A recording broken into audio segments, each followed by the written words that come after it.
In this part 2 video, we're going to go over how to make Amazon Flex deliveries.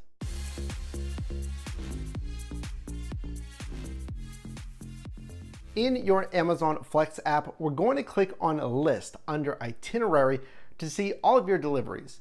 Now, feel free to scroll to the bottom just to see how many stops you're going to have.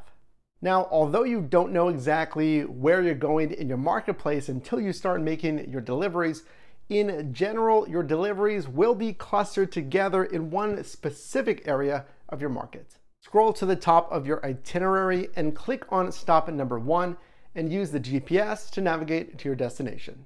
One pro tip here, the built-in GPS on the Amazon Flex app really isn't that great. Consider using Google Maps or Waze. Once arriving to the destination, click on scan 1 package, scan 2 packages, whatever it may be, and also any delivery notes will be shown here.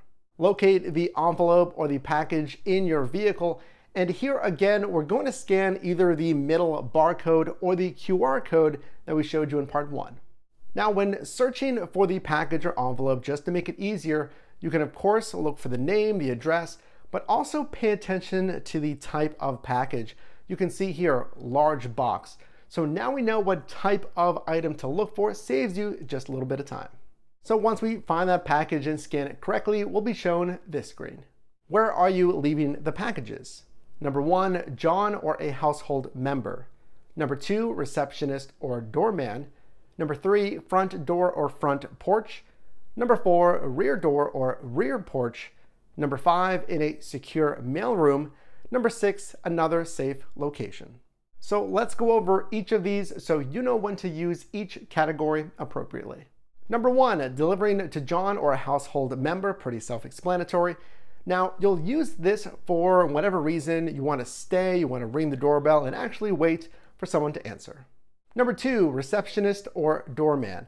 Let's say you're at a storage facility and you can't actually get to the physical unit. The receptionist is going to help you here.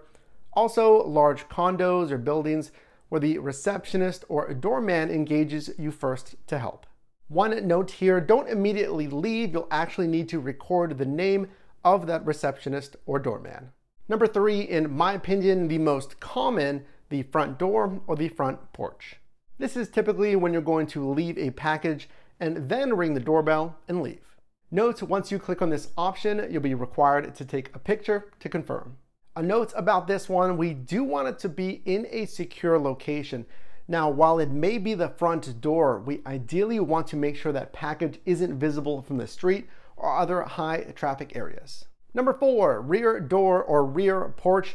I only use this if the customer prefers this. You actually want to look below these options and see if there's a customer delivery preference. And again, like the front door and front porch, you'll be required to take a picture. Number 5, in a secure mailroom, and like the front door and like the rear door or porch, will be required to take a picture here. This is for those big apartments or condos that have a communal mailroom. And number 6, another safe location. Now, I have not had to use this option, but if there is another safe location, let's say the delivery instructions say to leave it with a neighbor or another, again, safe location, feel free to use this option. So simply navigate through your itinerary using these appropriate categories when making your deliveries. Now in part 3, let's go over some problems and how to fix them.